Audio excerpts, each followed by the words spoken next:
मेरे हाथ नागमणि लग गई है, अब मैं बहुत अमीर बन जाऊंगा। वो आदमी जोर जोर से हंसने लगा, लेकिन तभी सुलेखा नागिन उसके सामने आई और उसे डस लिया। उस आदमी के हाथ से नागमणि नीचे गिर गई और उस आदमी की मौत हो गई। नागमणि कोई बच्चों का खिलौना नहीं है जो जब चाहे चुरा ले। ये नागिनों का अहंकार है, अहंकार। इसे चुराने से पहले मुझसे सामना करना पड़ेगा।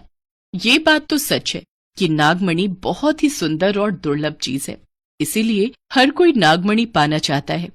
लेकिन सुलेखा नागिन नागमणि की पहरेदारी कर रही है। नागराज ने उसे ये जिम्मेदारी दी है। बचपन से ही सुलेखा बहुत जिद्दी है। बचपन में नागमणि की रक्षा करते हुए उसके माता पिता का देहांत हो गया था। हरिहर नाम का एक बूढ़ा आदमी एक बार जंगल में नागमणि को चुराने आया था। तब सुलेखा बहुत छोटी थी। मेरी जानकारी के हिसाब से नागमणि इसी जंगल में कहीं है। बस एक बार मिल जाए, उसके बाद तो मजे ही मजे होंगे। मैं करोड़पति बन जाऊंगा।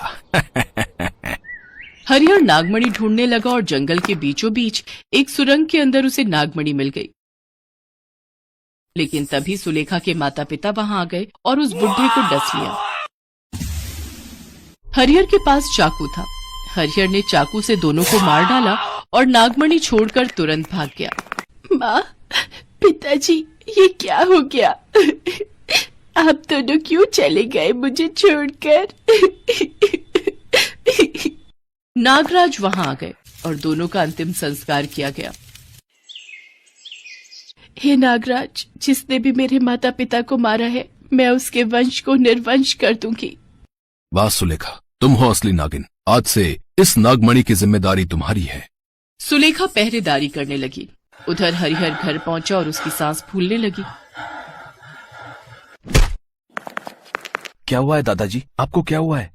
मुझे नागिन ने डस लिया है बेटा।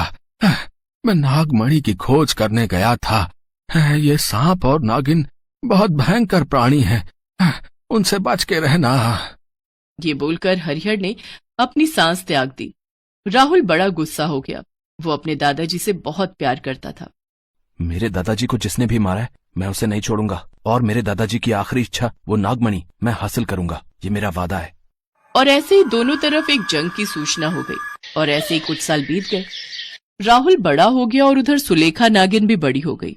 राहुल नागमणि चुराने का प्लान बनाने लगा और सुलेखा उसके माता पिता के हथियारों को ढूंढने लगी। सुलेखा जंगल से बाहर आती थी और पूरा शहर छान मारती थी। उसने उस बुढ़े का चेहरा देखा था। वो चेहरा मैं कभी नहीं भूलूंगी। मुझे उसे मारना है।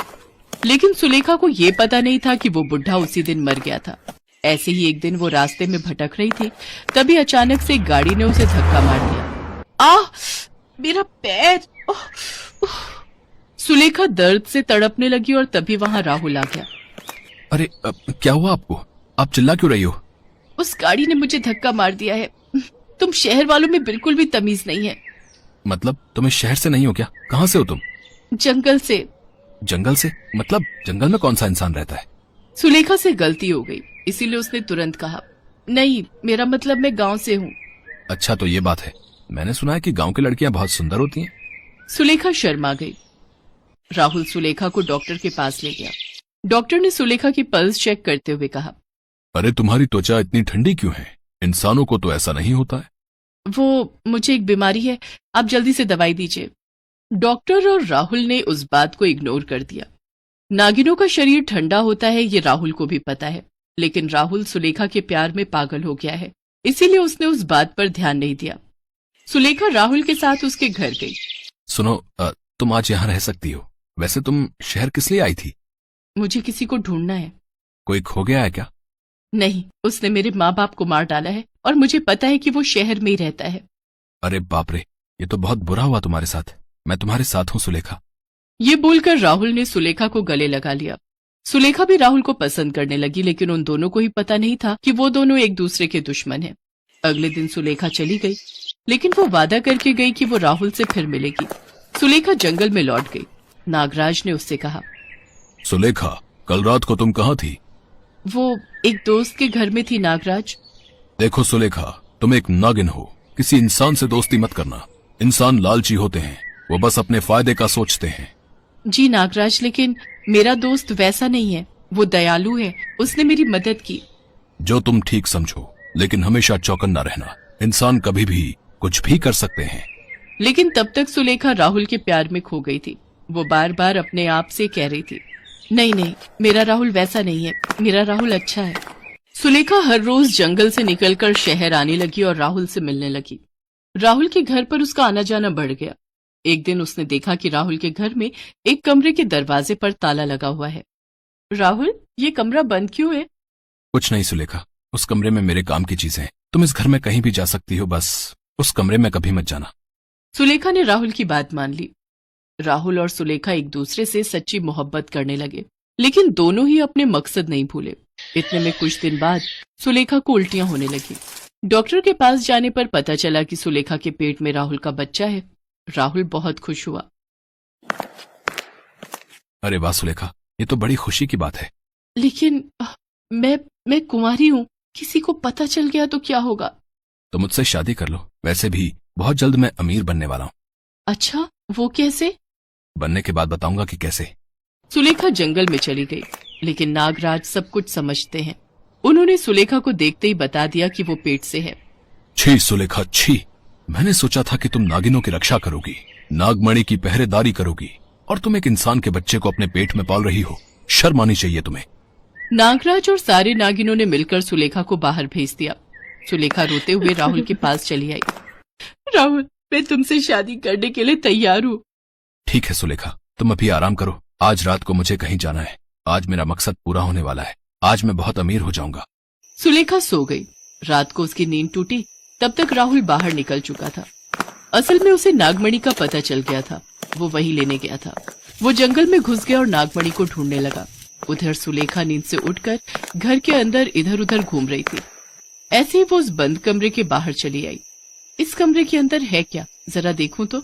सुलेखा नागिन बन गई और दरवाजे के नीचे से कमरे के अंदर घुस गई।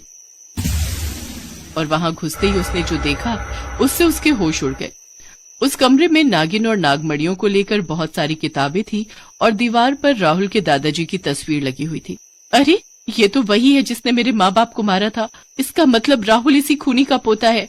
इसका मतलब राहुल नागमणि चुराने गया है। नहीं नहीं, मुझे अभी जाना होगा। सुलेखा तुरंत वहां से निकल गई। उधर राहुल को वो गड्ढा मिल गया जिसमें नागमणि थी। राहुल ने नागमणि निकाली और तभी नागराज वहां चले आए। बाकी नागिनें भी चली आई।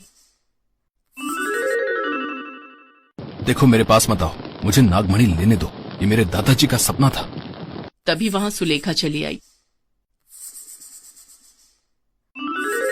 रुक जाओ राहुल, तुम ये नहीं कर सकते।